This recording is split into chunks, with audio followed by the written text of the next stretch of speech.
Welcome back. Now, liquefied natural gas energy is poised to make South Africa a premium LNG bunkering hub in the southern hemisphere. Now, this is according specifically to DNG Energy. Liquefied natural gas offers cleaner, cheaper fuel alternatives, especially to the current market. Now, DNG further says that the environmental, social, and economic benefits that come with the use of LNG include helping the country meet its targets in reducing greenhouse gas emissions, driving economic growth, and improving the lives of all citizens.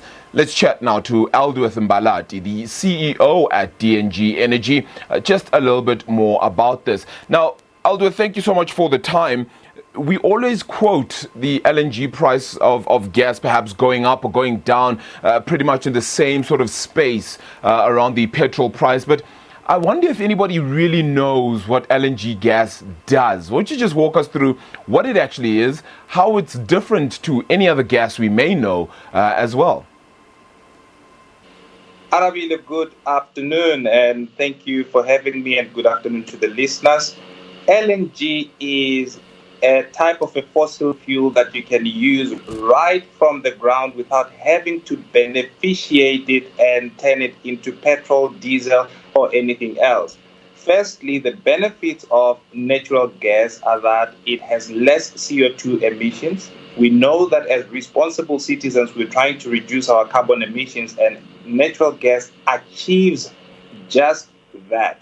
Secondly, natural gas, because you don't have to process it further, means that you can have a form of fuel that achieves the same thing as your liter of petrol or liter of diesel at a highly competitive price. It is a misnomer to think about it that you can have something that is really clean and something that costs you a little bit less. And we at DNG, we believe that by bringing this product, we are able to help our country, the continent, and the rest of the world experience a very good fuel that helps our children tomorrow by giving them a clean environment.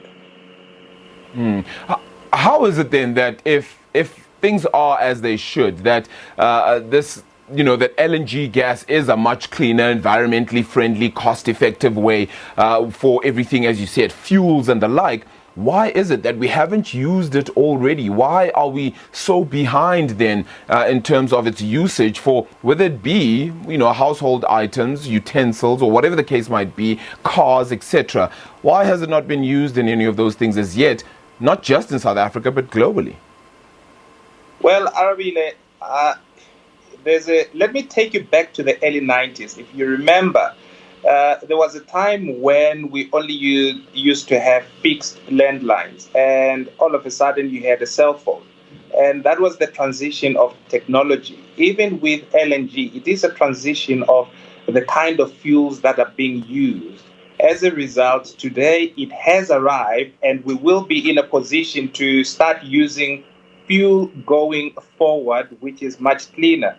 So it takes time to adapt to a new way of doing things. Unfortunately, South Africa is one of the late adopters, because if you look at the use of LNG, it is predominantly being used in Europe, in the US, in India, in Asia, and South Africa and the rest of the continent are just catching up into that trend that has been happening. So it is something that has been available, and South Africa is just getting into the use of it.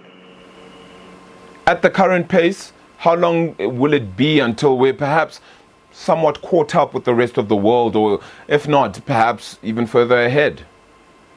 I mean, Arabile, the good news is that South Africa is a country that is of fast adopters. We adopt very quickly to things. I believe that the penetration of LNG will be something that is quick.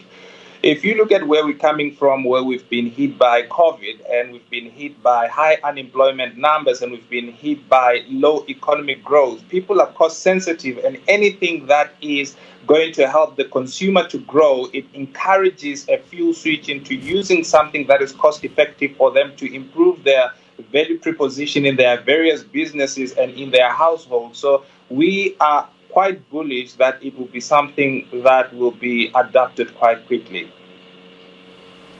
All right. Well, you're investing then in LNG infrastructure, particularly out in the Algoa Bay area, in response, of course, to the legislative requirements then, particularly for clean marine fuel. Help us understand the importance then, especially of clean marine fuel. What does that mean, and why exactly you're investing so much so in this area?